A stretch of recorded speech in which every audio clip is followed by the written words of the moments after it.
பாட்டி, மஞ்சள் குங்குமம் வாங்க ஆள் வந்திருக்காங்க.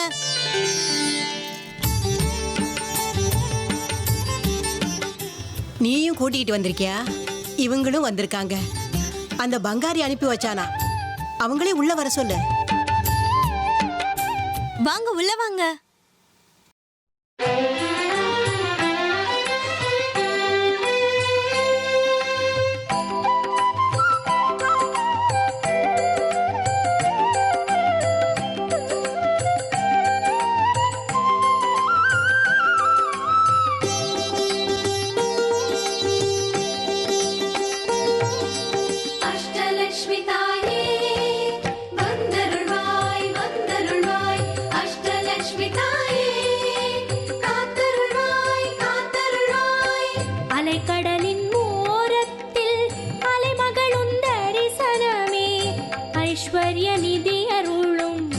லக்ஷ்மி அம்மா என் திசைகள் போற்றிடவே என் குணமும் கொண்டருளும் பொன்தேவியே அஷ்ட லக்ஷ்மி அம்மா. அஷ்டலக்ஷ்மி தாயே வந்தருள்வாய் வந்தருள்வாய். அஷ்டலக்ஷ்மி தாயே காத்தருள்வாய் காத்தருள்வாய்.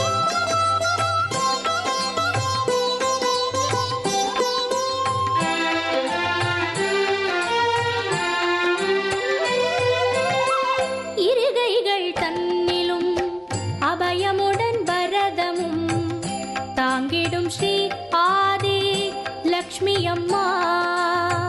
அகமெங்கும் நீ நிறைய பரமலரில் நான் கரைய செல்வ சுகம் தந்தருளும் லக்ஷ்மி அம்மா.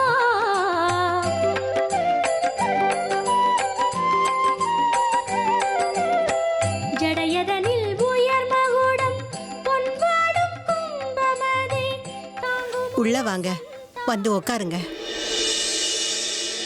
ஸ்வேதே விருஷே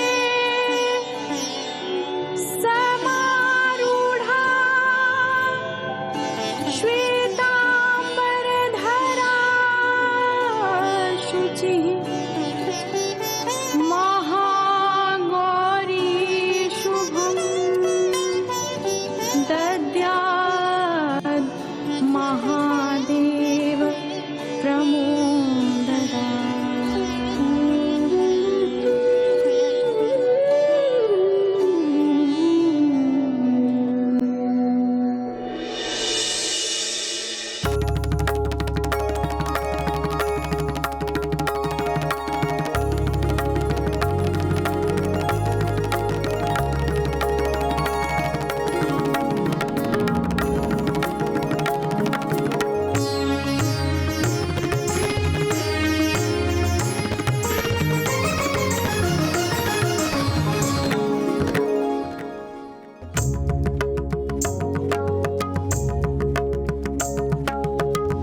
நான் உன்னுடைய ஆராதக. உபாசனை பண்ண, விரதமெல்லாம் இருந்த. அது மட்டுமா, உனக்கு ஒரு பக்தனா, சிநேகிதனா, தாசனா, ஏன் உனக்கு எதிரியா ஒரு மகனா கூட இருந்த.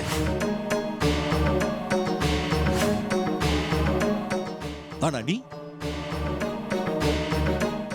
நீ எனக்கு என்ன செஞ்ச? என்ன தூக்கி எறிஞ்ச, என்ன நிராகரிச்சிட்ட. நானும் உனக்கு பூஜை பண்றதையே நிறுத்திட்டேன். மந்திரம் சொல்றதையே நான் விட்டுட்டேன். உன் காலடியில விழுந்து என் தலையால நான் அடிச்சுக்கிட்டேன்.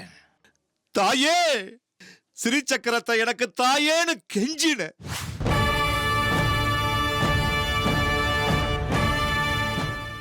ஆனா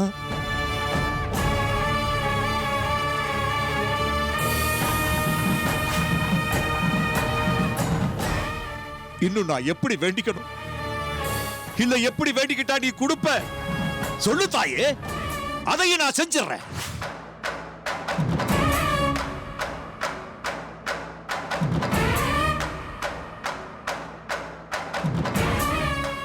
ஏமா, ஏன் ஸ்ரீ சக்கரத்தை என்கிட்ட கொடுக்க மாட்டேங்கிற? அப்படி நான் என்ன கேட்க கூடாத நான் கேட்டுட்டேன். இத்தனை வருஷங்களா உன்னையே ஆராதனை பண்ணிக்கிட்டு இருந்ததுக்கு இதான் பலனா? ஒரு ஸ்ரீ சக்கரத்தை எனக்கு கொடுக்கிற யோக்கியதை கூட உனக்கு இல்லையா? நான் எவ்வளவோ பூஜை புனஸ்காரங்கள்லாம் பண்ணிட்டேன், எவ்வளவோ தவங்கள்லாம் பண்ணிட்டேன். ஸ்ரீ சக்கரம் எனக்கு வேணும். அந்த ஸ்ரீ சக்கரத்தை வச்சுக்கிட்டு உபாசனங்கள் பண்ணி இன்னும் எவ்வளவோ சக்திகளை அடையணும்னு நான் ஆசைப்படுறேன். இப்பவே எனக்கு வயசாயிடுச்சு. சாகுறதுக்கு முன்னாடி நான் நினைச்சதை அடையாம நான் உயிர் விட மாட்டேன். ஏன் ஏன் இப்படி என்கிட்ட விளையாட்டு காட்டிக்கிட்டு இருக்க? ஏன் ஸ்ரீ சக்கரத்தை எனக்கு கொடுக்கிறதுக்கு யோசிக்கிற தாயே? பதில் சொல்லு.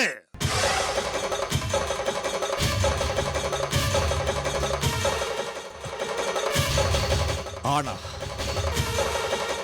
ஒரு விஷயத்தை நான் உன்கிட்ட சொல்றேன், காது கொடுத்து கேட்டுக்கோ. ஒருவேளை அந்த ஸ்ரீ சக்கரத்தை நீ எனக்கு கொடுக்கலைனா இதே கர்ப்ப கிரகத்துல என் தலைய துண்டிச்சு உன்னுடைய பாதத்துல காணிக்கையா செலுத்துவேன். 21 நாளைக்கு உன்னை பட்டினி போடுவாங்க. உனக்கு பூஜை புனஸ்காரம் எதுவுமே நடக்காது.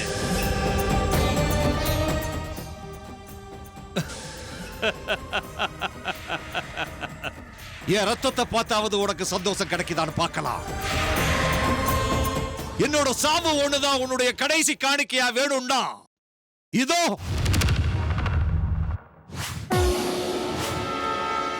என்னுடைய கழுத்தை இந்த இடத்திலேயே நான் அறுத்துக்கிறேன்.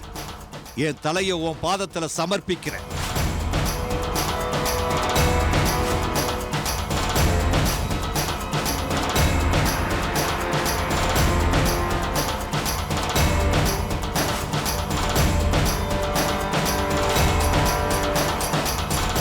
இன்னும் எவ்வளவு என் பொறுமையை நீ சோதிக்க போற? ஸ்ரீ சக்கரம் எனக்கு வேணும், அவ்வளவுதான். அப்படி இல்லைன்னா அது உனக்கும் கிடைக்காது.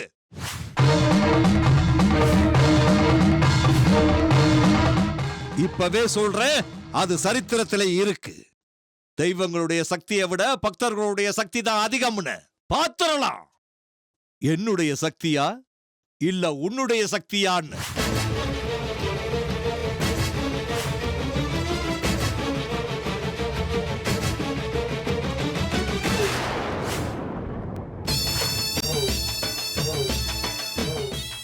அந்த ஸ்ரீ சக்கரத்தை எனக்கு கொடுத்துரு.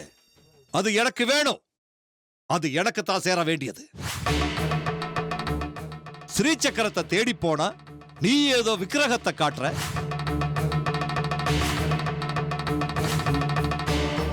மல்லிங்கிற பொண்ணு அந்த விக்கிரகத்தை தன் வசத்துல வச்சிருக்கா. கேட்டன்னா இல்லைன்றா, நாடகம் ஆடுறா, ஏதாவது கதை சொல்றா. நான் என்னத்தை பண்ணி தொலைக்கிறது? இத பாரு, நீ என்ன பண்ணுவியோ ஏது பண்ணுவியோ எனக்கு தெரியாது. அந்த ஸ்ரீ சக்கரம் எனக்கு வேணும். அதை என்னைக்கு இருந்தாலும் நான் அதை அடைஞ்சே தீருவேன்.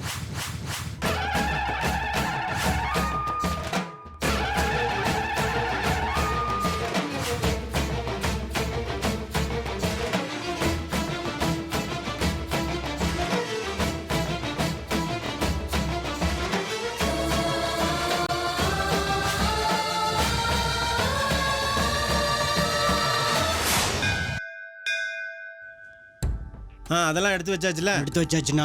பஞ்சாக்சரி ஐயா, நவராத்திரிக்கு கொண்டு வந்த பூஜை பொருட்கள், வெள்ளி தங்கம் எல்லாத்தையும் வீட்டுக்கு அனுப்பியாச்சா? அது இன்னும் இல்லைங்க ஐயா.